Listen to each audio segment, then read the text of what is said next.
Your child isn't lacking communication. They're communicating in a language the world never taught you to speak. Autistic communication isn't broken, it's honest, it's precise, it's a culture with rules all its own. And when you stop trying to force neurotypical communication and start listening to the communication your child already uses, connection gets easier like that.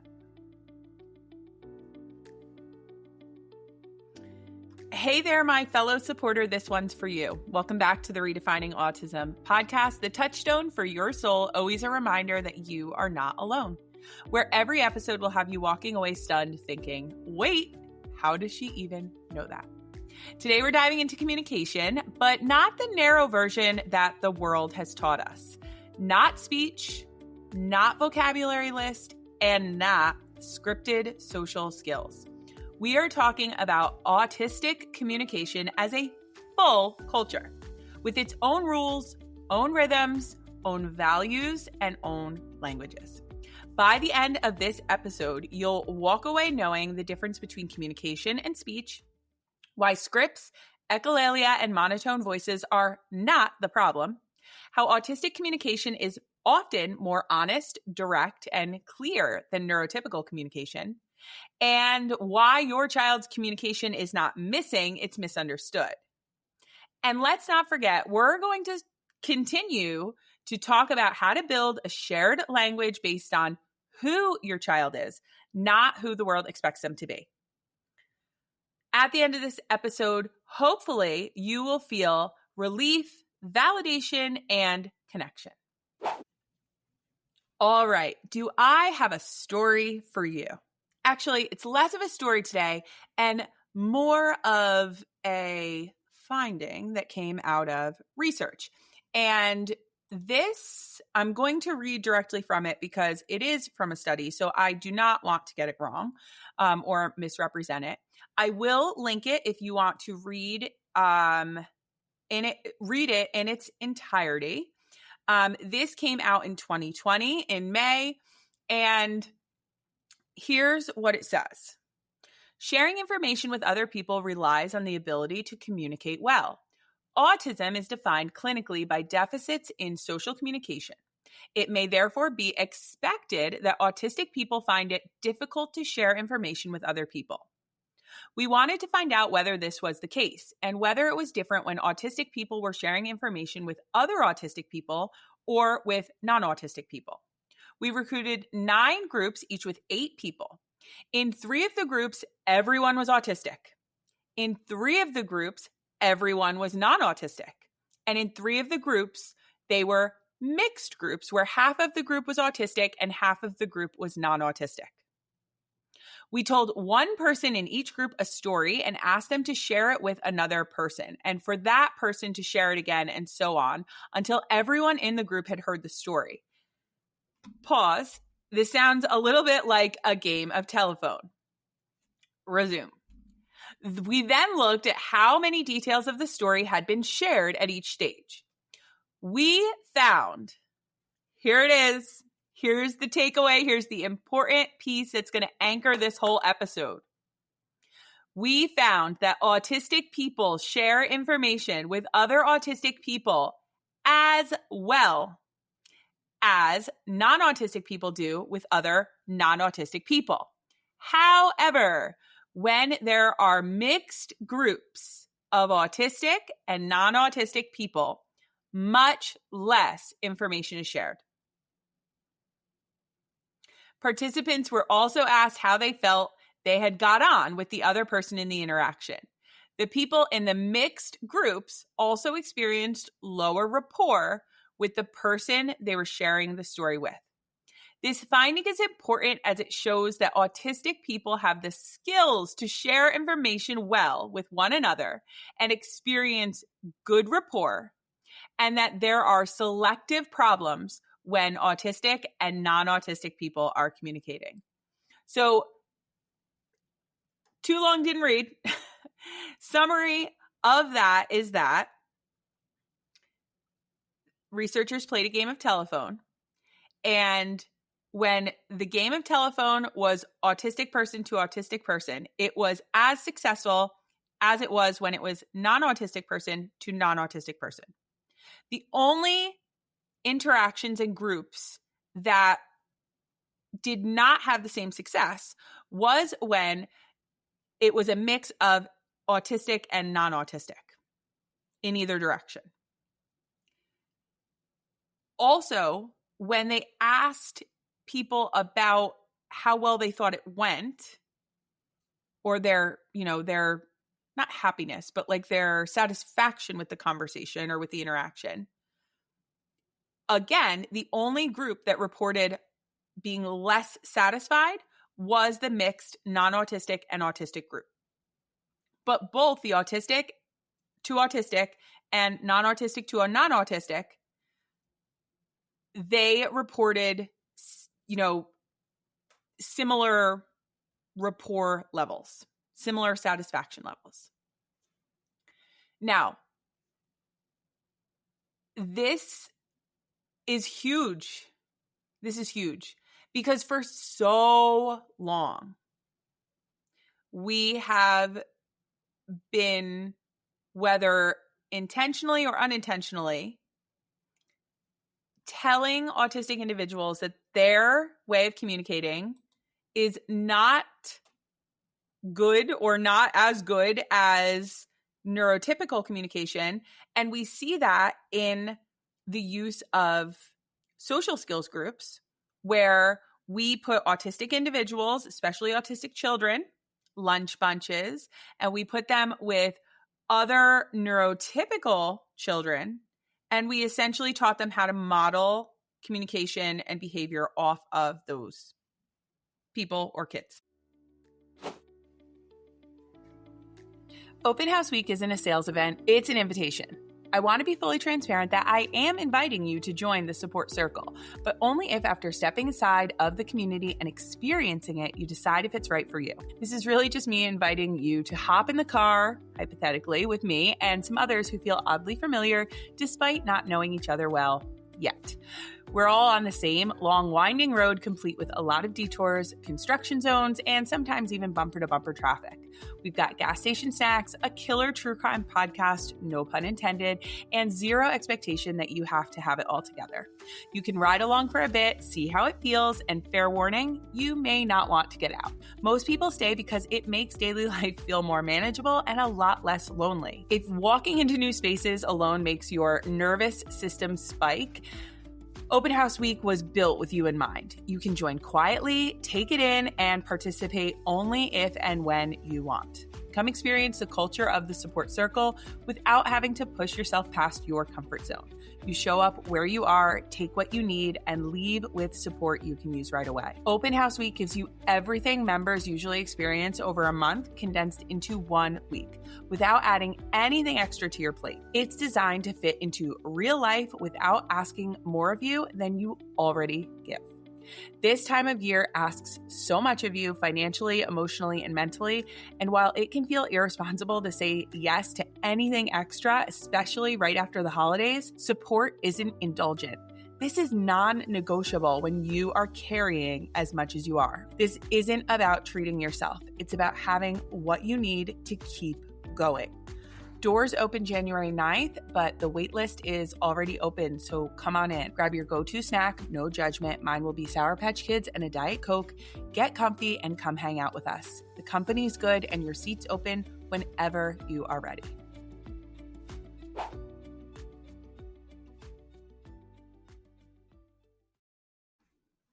Let's back up a little bit and talk communication versus speech. We need to make sure we understand the basics that speech is sound. Communication is meaning. Autistic children often communicate in ways that bypass typical speech, rely on scripts, lean into gesture, movement, or positioning, use tone differently, rely on shared interests, and use direct language. So what you have to understand, again, this transcends verbal, nonverbal, non-speaking. All children communicate even when they are not speaking.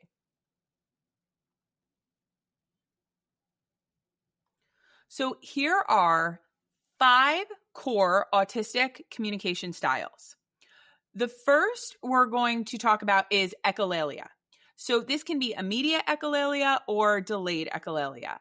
And echolalia is a piece of what is a bigger topic and idea, which is Gestalt language processing, or you can be a Gestalt language processor. This goes into information processing. I want to go there. I love talking about it. But in an effort to not totally derail, we are going to stick a pin in it. Let me know if you want to hear about it, though, sooner rather than later. And we're going to talk about echolalia being not copying and not scripting. We're going to talk about it as processing, meaning making, and accessing words on demand. But as a definition, echolalia is when a child will repeat something that they've heard from you, something that they've heard from, say, a TV show or a song. It is the repetition of those words. So what meaning are they making with echolalia? Well, it could be regulation, affirmation, rehearsal, practice, comfort, or retrieval of stored concepts. So I will give you a personal example of this.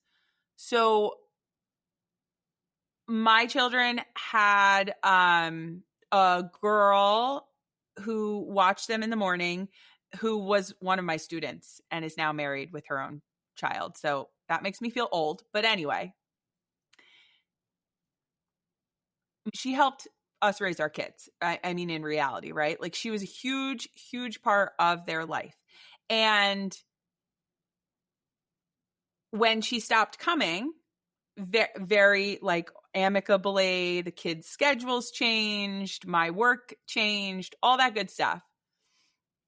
I noticed that every time my daughter would get sad, she would say, "I miss Barbara." And the first couple times I was confused because I'm like, but you're sad about, like not going to the movies or like something that happened at school. And she would hit us with, "I miss Barbara." Well, "I miss Barbara" was basically a way of her saying she was sad. It was attached to a feeling. So when she felt that feeling, she would repeat those words. The next we're going to talk about is scripts, which kind of fits in with what the example I just gave you as well. Scripts are communication. So scripts are predictable, they're safe, they're accessible, they're expressive, and they're culturally consistent. When our child relies on a script, all right, this is something that becomes kind of like a go-to for them. They know exactly what the effect or what the outcome will be when they rely on that script. And that is predictable. That is creating control in a world that for autistic individuals feels very unpredictable and very ever-changing. For many autistic individuals, scripts are a whole language. The third communication style is directness. So autistic communication is often clear, literal, precise, honest. This is cultural, not rude. It's not defiance. This is sometimes where it's hard because there's this gap in what neurotypical culture says communication should be and what autistic culture says communication should be. The fourth communication style is interest-based connection. So you may have been thinking to yourself back a couple minutes ago, well, if they're not in a lunch bunch, if they're not in a social skills group, then like, where do they go? What do we do? Because there has to be a way for them to build connection and build relationship. And, you know, some would argue learn how to do that. But again, the research that I just presented to you kind of says that there isn't a need for that. But what there is a need for is putting them around other individuals who are like them. And it doesn't have to be like them in anything other than an interest. Because autistic culture connects through shared interests, deep dives, passionate topics. These are our special interests, our spins, and mutual enthusiasm. If you get two autistic individuals who have a love for the same thing, watch them go. I mean, it is all over. This is authentic communication. And the fifth communication style is through non-speaking communication, not nonverbal, not lacking. A full communication system that may rely on augmentative or alternative communication devices, gestures, typing, movement, pointing, eye gaze, or proximity. Now, where do we go from here? We have to start by breaking down the neurotypical communication assumptions. So, what does neurotypical communication or culture value? Well, it values small talk and tone shifts and eye contact and vocal inflection and implicit meaning and social niceties. But autistic culture values accuracy and clarity and honesty, shared interest, predictability, and direct meaning. This isn't a mismatch of skills, it's a mismatch of culture. So, how do we build a shared language with our children, with your child? How do you do it? Well, it needs to be practical, it needs to be relational, and it needs to be grounding. So, we have to do the following. We have to validate scripts instead of shutting them down. We have to join the interest instead of redirecting it. We have to respond to directness with co-regulation and respect. We have to offer clear language instead of vague prompting. We have to use visuals to support communication. We have to slow down or stop talking when we hit that overwhelm or that sensory overload. And we have to build trust through consistency by doing these things again and again. Now, this is going to lead perfectly into episode 4, where we're going to talk about emotional processing. And I'm so excited to do that. But before we do, let's recap what we learned today. Communication and speech are not the same. Your child is communicating often more clearly than you realized. Echolalia, scripts, and directness are communication styles, not deficits. Autistic communication is honest, precise, and rooted in sensory and emotional truth. Misunderstanding happens when two cultures collide without a translator. You can build a shared language by honoring your child's communication, not correcting it. And connection grows when expectations shift. Now, if nothing else, remember this. Your child isn't failing to communicate. They're communicating in a language worth learning. If today's episode helped you feel a little more grounded, whether in the autistic community or within your own family's journey, go download my free resource, The Autistic Brain Compass. It's the guide that brings everything we've been talking about together in one place, and it's the perfect next step for you. You can grab it at katepamphilly.com/ABC. And if you're craving a community rooted in respect, nuance, and real connection, come join us inside the support circle. If you happen to be listening live, you might be able to jump into our upcoming open house week and get a full month's worth of support and experience packed into 1 week. Come hang out with us and see what it's all about. Find more information at katepanphilly.com/open house. But if you're listening later, don't worry. We always have a seat saved for you. The support circle is where we support the supporters. This is a community built for the ones carrying so much for everyone else. It was created with all the supporters in mind, holding separate spaces but a shared mission for the exhausted parents, caregivers, and families, school-based educators, and dedicated private practitioners and professionals. This is for those who are looking for connection, support, and a circle of people who just get it. You can find more information at katepanphilly.com/support circle. And as always, you can find all the details about this and more in the show notes. Thanks for spending this time with me on the Redefining Autism Podcast. Remember, support shouldn't be a luxury that feels out of reach. You deserve spaces that see you, understand you, and remind you that you are not alone. If this episode spoke to your heart, would you take a moment to follow, leave a review, or share it with another parent who needs to hear that they too are not alone? That allows the growing community of supporters rewriting what support really looks like to connect and continue to build the very community that we are desperate for. Until next time, take a deep breath, give yourself grace, and remember, understanding your child's brain style changes everything, except for your child, which is exactly how it should be. I'm Kate Panphilly, and this is the Redefining Autism Podcast. This podcast is shared in the spirit of education and community. My work is about supporting the supporters. It does not provide medical, diagnostic, or therapeutic recommendations nor care. If you or your child are in crisis or need immediate support, please contact your local emergency services or a qualified healthcare provider. And please know you are not alone in this. Support is available, including trusted crisis lines and local community resources. Help exists, and there are people and resources ready to support you.